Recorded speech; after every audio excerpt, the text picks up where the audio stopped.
राधे राधे, हरे कृष्णा। आप सभी को भाई दूज की बहुत बहुत शुभकामनाएं। आज के दिन बहनें अपने भाई के माथे पर तिलक करके उनको सूखा गोला भेंट करती हैं और भाई की दीर्घायु की कामना करती हैं। तो आप सब भी अपने अपने भाइयों की दीर्घायु की कामना से आज की इस कथा को अवश्य सुनिएगा। और अब हम आपको सुनाने जा रहे हैं भाई दूज की कथा।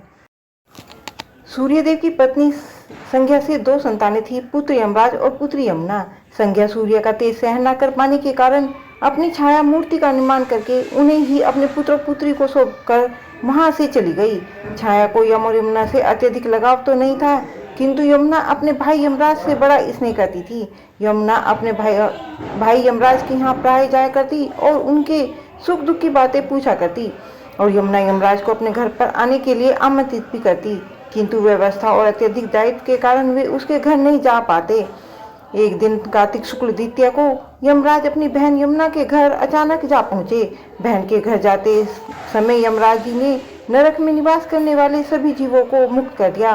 बहन ने अपने भाई का बड़ा आदर सत्कार किया, तरह तरह के व्यंजन बनाकर उन्हें भोजन कराया और उनके मस्तक पर तिलक लगाया। और जब वे वहां से चलने लगे तब उन्होंने यमुना से कोई मनोवांछित वर मांगने को अनुरोध किया। यमुना जी ने उनके आग्रह को देखकर कहा कि भैया, अगर आप मुझे वर देना ही चाहते हैं तो यही वर दीजिए कि आज के दिन प्रतिवर्ष आप मेरे यहाँ आया करेंगे और मेरा आतिथ्य सत्कार स्वीकार करेंगे। इस प्रकार जो भी भाई अपनी बहन के घर उसका आतिथ्य स्वीकार करे और उस दिन जो बहन अपने भाई को टीका करके भोजन कराए उसे आपका बहन ना रहे। इसी के साथ उन्होंने यह भी वरदान दिया कि यदि इस दिन भाई बहन यमुना जी में डुबकी लगाएंगे तो यमराज के प्रकोप से भी बचे रहेंगे। यमुना जी की प्रार्थना को यमराज जी ने तत्काल स्वीकार कर लिया। तभी से भाई बहन का यह पवित्र त्योहार मनाया जाने लगा। भाई दूज के दिन ही 5 दिनों तक चलने वाले दीपावली उत्सव का भी समापन हो जाता है। वैसे तो इस दिन अपनी सगी बहन से ही तिलक कराना चाहिए। अगर अपनी सगी बहन ना हो तो ममेरी, फुपेरी, चचेरी, तेहरी और मौसी बहन के साथ भी आप तिलक करवा सकते हैं और उन्हें उपहार देकर उनसे आशीर्वाद भी प्राप्त कर सकते हैं।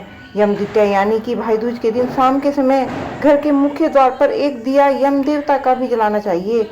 यह कहते हैं कि 4 बत्तियों वाला दीपक जलाने से एक तो भाई की अकाल मृत्यु से रक्षा होती है, साथ ही यम देवता की कृपा भी बन रहती है। इसलिए आज के दिन आप ध्यान से अपने घर के मुख्य द्वार पर, जिस दिन भी आप भाई दूज का पर्व मना रहे हो उस दिन अपने घर के मुख्य द्वार पर एक चौमुखी दीपक, चाहे घी का हो या तेल का या तिल के तेल का या सरसों के तेल का, आपने दाहिनी तरफ जब आप घर से बाहर को निकलते हैं तो उस दाहिनी तरफ से आपको इस दीपक को रखना चाहिए। अगर मिट्टी का दीपक ना हो तो आप आटे का दीपक भी जला सकते हैं और अगले दिन इसका विसर्जन कर देना चाहिए। अब सुनिए भाई की दूसरी पौराणिक कथा। एक गांव में एक बहुत ही बुजुर्ग महिला रहती थी। उनका एक बेटा था और एक बेटी थी। बुजुर्ग महिला ने अपनी बेटी का विवाह करवा दिया था। एक दिन जब भाई दूज का त्योहार आया तो उन बुजुर्ग महिला के बेटे ने कहा कि माँ, मैं अपनी बहन के घर टीका करवाने के लिए जा रहा हूँ। जिसके बाद उनकी माँ ने कहा कि बेटा, हम लोग बहुत गरीब हैं, तुम टीका करवाने के लिए बाद अपनी बहन को क्या दोगे? और वैसे भी तुम्हारी बहन तो बहुत ही कलेशी है, उसके घर जाकर क्या करोगे? लेकिन उस बुजुर्ग महिला के बेटे ने जिद करके अपनी बहन के घर जाने के लिए अपनी माँ से आज्ञा ले ली, उन्हें मना लिया। फिर वह भाई अपनी बहन की ओर चलने लगा। बहन के घर से जैसे ही वह थोड़ी दूर पहुंचा तभी उसे एक बहुत गहरी नदी मिली, जो उसे कहने लगी, मैं तुम्हें अपने पानी में डुबोकर मार दूंगी क्योंकि मैं तुम्हारा काल हूँ। जिसके बाद वह भाई उस नदी से कहने लगा कि हे नदी माता, अगर तुम मुझे थोड़ी देर का समय दे तो मैं अपनी बहन घर टीका करवाने जा रहा हूँ। जब मैं वहां से वापस आऊँ तब तुम मुझे खा लेना। जिसके बाद वह नदी भाई को आगे जाने का रास्ता दे देती है। वह भाई आगे की ओर चल दिया। थोड़ी देर पहुंचने के बाद उसे एक और शेर मिला, जो बहुत भूखा था। कहने लगा, मैं तुम्हें मारकर खा जाऊंगा। यह भाई शेर से कहने लगा कि नहीं, अभी नहीं, अभी तो मैं अपनी बहन के पास टीका करवाने जा रहा हूँ। जब मैं लौट कर आऊँगा तब तुम मुझे खा लेना। शेर ने भी उस भाई को जाने के लिए रास्ता दे दिया। इस प्रकार वह भाई आगे बढ़ा तो कुछ दूर पर उसे एक सांप मिला। वह भी कहने लगा कि मैं तुम्हें डस लूंगा। भाई ने सांप से भी वही कहा कि मैं अपनी बहन के घर टीका करवाने जा रहा हूँ। सुनकर सांप ने भी उसे रास्ता दे दिया। अब इस तरह से रास्ते में विघ्न बाधाओं को पार करके भाई अपनी बहन के घर पहुंच गया। जब वह अपनी बहन के घर पहुंचा तो घर के बाहर से आवाज लगाने लगा, लेकिन घर के अंदर उसकी बहन सूत काट रही थी।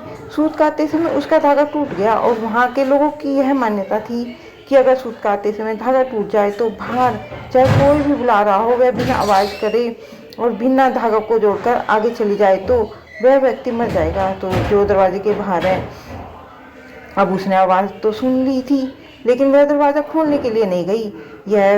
वह बिना आवाज़ के धागा जोड़ने लगी, लेकिन उधर जब बाहर खड़े हुए भाई ने बहुत देर तक आवाज़ लगाई और उसकी बहन बाहर नहीं आई तो वहाँ से नाराज होकर जाने लगा। तब तक उसकी बहन धागे को जोड़कर तुरंत अपने भाई के पास जाकर उसे रोकने लगी और उसे अपने घर के अंदर ले आई।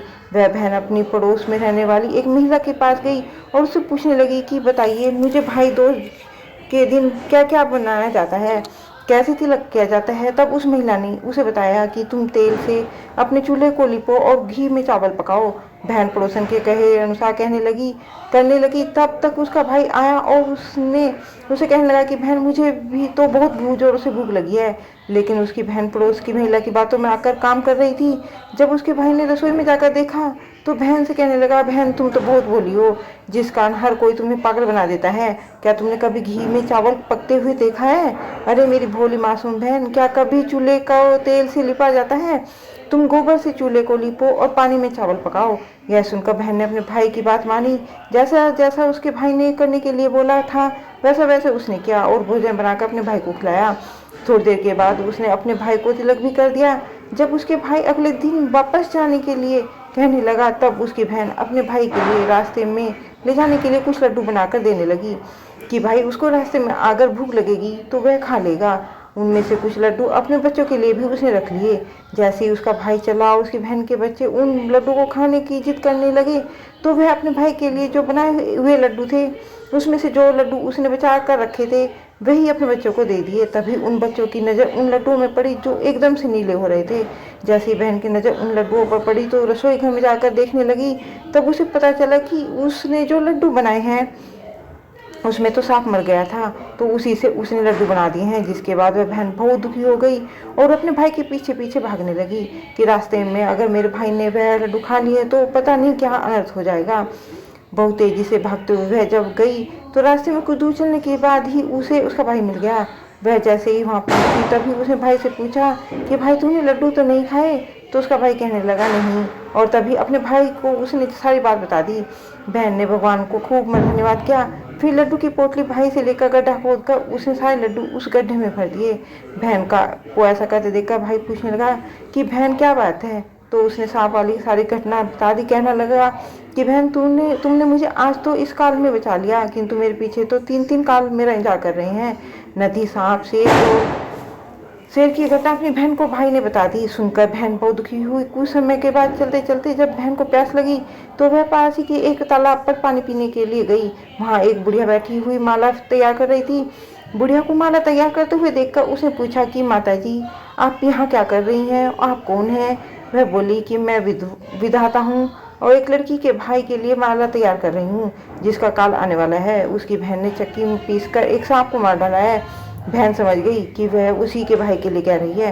बहन ने पूछा, माँ जी, इस काल से बचने के लिए क्या उपाय किया जा सकता है? तब बुढ़िया विधाता ने कहा कि बहन अपने भाई को गाली देती रहे और जब तक उसका ब्याह ना हो जाए तब तक उसके साथ रहे, क्योंकि वही उस पर आने वाले काल को टाल सकती है। ऐसा ही हुआ। बहन अब वापस अपने घर लौटने के बजाय अपने भाई के साथ मायके जाने के लिए तैयार हो गई। उसने तैयार होने से पहले सारा मांस, दूध और एक ओढ़नी ले ली। अपने वचन के अनुसार उसके भाई को शेर खाने वाला था तो बहन ने आगे बढ़कर पहले ही तो उससे खूब सारा मांस खाने को दिया। शेर उस मांस को खाने में इतना व्यस्त हो गया कि उसे व्यस्त वे दोनों भाई बहन चुपके से आगे बढ़े तो वहीं सांप मिला जिसे वजन कर उसका भाई आगे बढ़ गया था। उस सांप को बहन ने दूध पीने को दिया और आगे बढ़ गए। नदी पड़ी तो रास्ते में नदी पार करते समय बहन ने नदी को ओढ़नी उड़ा दी, जिससे नदी बहुत प्रसन्न हुई और उन दोनों को सही सलामत पार करने के लिए रास्ता दे दिया। इधर तीनों काल से बचते हुए दोनों भाई बहन अपनी माँ के वहाँ पहुँच गए। घर पहुँचकर बहन भाई को खूब जोर से गाली देने लगी और वही गुस्से वाला मिजाज पहले से विधान कर लिया जैसे वह शादी होने से पहले क्या करती थी। माँ ने अपने बेटे से कहा कि देखा बेटा, मैं तुझे इसलिए मना कर रही थी, यह हमेशा गुस्से में रहती है और गाली गलौज करती है, इससे ज़्यादा स्नेह मत किया कर। भाई ने कहा, माँ मुझे यह 3 काल से बचा कर लाई है, रास्ते भर तो बिल्कुल ठीक थी, ना जाने यहाँ पहुँचकर इसे क्या हो गया। कुछ दिनों बाद भाई के रिश्ता आया, ब्याह की तारीख निश्चित हो गई। विवाह के समय मंडप में बहन बैठी, अग्नि से धकती हुई ज्वाला ने अचानक पूरे मंडप को जलाकर खाक कर दिया, किंतु भाई पर कोई भी आंच नहीं आने दी। द्वार छिगाई की रस्म हुई, बहन द्वार से पहले निकली और भाई को दूसरे द्वार से जाने के लिए कहने लगी। बहन जैसे ही आगे बढ़ी कि पूरा का पूरा द्वार भरा एक नीचे गिर गया। यहाँ पर भी उसने अपने भाई की रक्षा की। रात होने पर बहन अपने भाई के कमरे के द्वार पर बैठकर पहरे देने लगी। थोड़ी ही देर बाद एक विष कमरे में प्रवेश करने की कोशिश करने लगा तो उसने उसे पकड़कर एक टोकरी में बंद कर दिया और वह निश्चित होकर एक किनारे सो गई। बुढ़िया माँ ने देखा कि बेटी सो रही है और सभी बरातियों को विदा कर दिया जाए, ऐसा किया। सभी बरातियों को विदा कर दिया गया। बहन की जब नींद खुली तो देखा कि वहाँ पर कोई नहीं था। माँ से पूछने पर पता चला कि सभी बराती तो विदा हो चुके हैं। बहन ने अपनी माँ की बरातियों को वापस बुलाने के लिए कहा। माँ ने सभी बरातियों को वापस बुलाया। बहन ने फिर अपने स्वभाव और इस प्रकार के जो भी काम किए उसने किए थे उन सभी के पीछे का उसका कारण बताया। वह सभी को बतला दिया, सब कुछ सच बतला दिया। उसने यह भी बताया कि किस प्रकार मेरे भाई पर काल मंडरा रहा था। उसे गाली देना और उसके साथ रहना मेरी मजबूरी थी, क्योंकि इसी से मेरे भाई की रक्षा हो सकती थी। बहन की बात सुनकर सभी प्रसन्न हुए, क्योंकि वह सभी जानते थे कि भाई का विवाह होते समय जितनी भी बाधाएं आई, जितने भी संकट आए, उसे बहन ने अपने रूप पर ले लिया। इस प्रकार सभी ने उस बहन की जय जयकार की। सभी लोगों ने मिलकर पहले पूरे सम्मान के साथ अपनी बहन को विदा किया और फिर उसके बाद पूरी बारात वापस वहाँ से विदा हुई। इस घटना के साथ ही हर बहन यम तृतीया के दिन अपने भाई को तिलक कर कलावा और मंगल के सभी सामानों से अपने भाई की पूजा करने लगी। भाई दूज की कहानी सुनने के बाद गणेश जी की छोटी सी कहानी भी सुननी चाहिए, नहीं तो कहानी पूरी मानी नहीं जाती। अब सुनिए गणेश जी महाराज की कहानी। एक बार गणेश जी भगवान रिद्धि सिद्धि को संग लेकर संसार में भ्रमण करने निकले। जब वे जा रहे थे तो उन्होंने देखा कि एक 5 साल की छोटी सी कन्या गणेश मंदिर में गणेश जी भगवान का पूजन कर रही है और रो रोकर अपने लिए भाई मांग रही है। तब रिद्धि सिद्धि ने कहा कि हे स्वामी, अब तो आपको इस कन्या का दुख दूर करना पड़ेगा। तब गणेश जी भगवान ने कहा, इसके भाग्य में भाई नहीं लिखा। यदि ये कन्या रिद्धि सिद्धि सहित 8 दिन भक्ति भाव से पूजन करे तो निश्चय ही इसको अपार स्नेह करने वाला दयालु और गुणवान भाई होगा। तब रिद्धि सिद्धि ने साधारण नारी का रूप लेकर उस कन्या को गणेश जी भगवान का 8 दिन तक पूजन व्रत करने को कहा। तब उस कन्या ने बुधवार से बुधवार तक गणेश जी भगवान के नाम का स्मरण व्रत पूजन किया। व्रत के पुण्य फल से कन्या के भाई हो गया। दोनों भाई बहन स्नेह से रहने लगे। हे गणेश जी भगवान, जैसे भाई का सुख उस कन्या को दिया, वैसे सभी बहनों को भाई का सुख देना। जय बोलो गणेश जी भगवान की जय।